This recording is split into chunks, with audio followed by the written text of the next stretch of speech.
رمضان المبارک کے بعد ذوالحج کا مہینہ اسلامی مہینوں میں نہایت اہمیت کا حامل ہے۔ ذوالحج کا پہلا عشرہ نیکیوں اور اجر و ثواب کے اعتبار سے عام دنوں کے مقابلے میں بہت اہم ہے، جس کی فضیلت قرآن کریم اور احادیث سے ثابت ہے۔ قرآن مجید میں آتا ہے وَيَذْكُرُ اسْمَ اللَّهِ فِي أَيَّامٍ مَّعْلُومَاتٍ، اور معلوم دنوں میں اللہ تعالیٰ کا نام یاد کریں، یعنی کثرت سے اللہ کا ذکر کریں۔ صحیح الترغیب والترہیب کی حدیث ہے، رسول اللہ صلی اللہ علیہ وسلم نے فرمایا دنیا کے دنوں میں افضل ترین دن 10 دن یعنی عشرہ ذوالحجہ ہیں، اور ان دنوں میں کیا گیا عمل سب سے افضل عمل ہے۔ رسول اللہ صلی اللہ علیہ وسلم نے فرمایا اللہ تعالیٰ کو کوئی نیک عمل کسی دن میں اس قدر زیادہ پسندیدہ نہیں جتنا کہ ان دنوں میں پسندیدہ ہے، یعنی جو بھی اچھا کام آپ کریں گے، یعنی عشرہ ذوالحجہ۔ صحابہ نے کہا اے اللہ کے رسول، کیا جہاد فی سبیل اللہ بھی نہیں؟ کیونکہ کرنے کے کاموں میں سب سے افضل کام اللہ کے راستے میں نکلنا ہے۔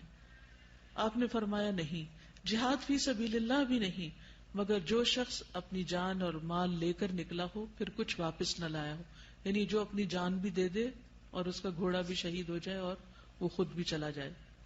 اسی لیے ہم دیکھتے ہیں کہ صحابہ کرام ان دنوں میں انتھک محنت کرتے تھے، انتھک محنت۔ تو ان 10 دنوں میں کرنے کے کام کیا ہیں؟ نمبر 1 نماز ہے۔ نماز تو ہم ہر روز پڑھتے ہیں، پھر خاص طور پر ان دنوں کی نماز عام دنوں کی نماز سے فضیلت کے اعتبار سے زیادہ بہتر ہے، یعنی آپ کو زیادہ ثواب ملے گا۔ اول وقت میں نماز ادا کریں، خشوع و خضوع کے ساتھ، شوق اور ذوق کے ساتھ، ہر رکعت میں مختلف صورتیں پڑھیں، اشراق اور چاشت کے نوافل پڑھیں، یعنی لازم کر لیں۔ اگر عام دنوں میں آپ کو عادت نہیں تو ان دنوں میں لازم کر لیں۔ یہ مواقع آتے ہی اس لیے ہیں تاکہ جن نیک کاموں میں ہم پیچھے رہتے جا رہے ہیں ان میں ہم مزید کوشش کر کے اچھی اچھی عادات ڈال لیں۔ پھر تہجد میں طویل قرات کرنا، اگر آپ کو صورتیں یاد ہیں، یا دیکھ کے پڑھنا۔ مردوں کا جماعت کے ساتھ نماز ادا کرنا۔ نماز کے بعد دوسرا اہم کام روزہ ہے۔ 9 ذوالحج کا روزہ رکھنا خصوصی طور پر، کیونکہ وہ 2 سال کے گناہوں کی معافی کا ذریعہ ہے۔ اس کے علاوہ بھی اگر ہو سکے تو پورا عشرہ جو ہے، 10ویں دن تو خیر عید ہوگی، لیکن 9 دن اگر روزے رکھ لیں تو بہت ہی اچھے ہیں، کیونکہ ان روزوں کا ثواب عام دنوں کے روزوں سے زیادہ ہوگا۔ اور اس میں آپ قضا کی نیت سے بھی رکھ سکتے ہیں، سوائے 9 کے، کیونکہ 9 تاریخ کا روزہ تو مسنون روزہ ہے، وہ تو اسی دن کی نیت سے رکھنا ہوگا۔ پہلے 8 روزے اگر آپ کے پچھلے کوئی قضا رہتے ہیں تو ان کو بھی پورا کر سکتے ہیں۔ اسی طرح قرآن مجید کے ساتھ شغف میں ایک شور کے عام دنوں سے زیادہ پڑھنا ہے، ٹھیک ہے، چاہے ایک صفحہ ہی زیادہ کیوں نہ پڑھے۔ پھر اسی طرح کام کاج کرتے ہوئے مختلف قراء کی قرات سننا، نئی صورتیں حفظ کرنا، حفظ کی دہرائی کرنا، قرآن مجید کا ترجمہ اور تفسیر پڑھنا یا سننا۔ پھر ذکر ہے، تحلیل، تکبیر اور تحمید کا اہتمام، صبح شام کے اذکار کی پابندی، استغفار اور ذکر کی کثرت، درود شریف پڑھنا، مقبول اوقات میں دعائیں مانگنا، خصوصاً عرفہ کے دن۔ پھر صدقہ و خیرات، ہر روز کچھ نہ کچھ ضرور صدقہ کریں، چاہے چھوٹی سے چھوٹی اماؤنٹ ہو۔ ان دنوں میں جو صدقہ کریں گے وہ پورا سال صدقہ کرنے سے زیادہ افضل ہے۔ زکوٰۃ کی ادائیگی کا اہتمام کریں اگر آپ کی ڈیو ہے۔ زائدہ ضرورت چیزیں صدقہ کریں، اگر ہو سکے تو گھر کی صفائی کر لیں اور ایکسٹرا چیزیں ساری الماریوں سے، دوسری چیزوں سے جو بھی زائد جمع ہو گیا ہے اس کو نکال دیں۔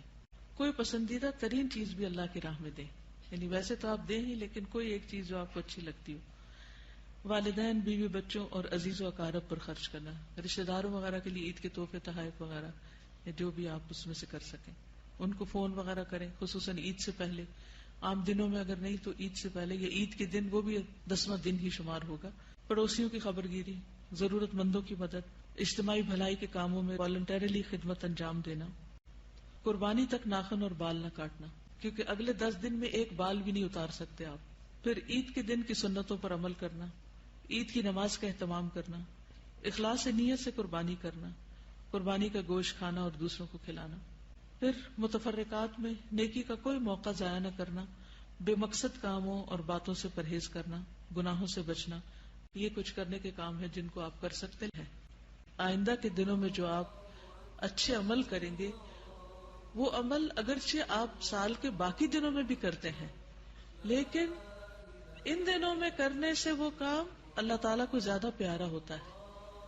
تو اس لیے آنے والے 10 دنوں کو معمولی نہ سمجھیں، ان کی قدر کریں. ہمیں نہیں معلوم کہ آئندہ سال یہ دن ہماری زندگی میں آتے ہیں یا نہیں آتے.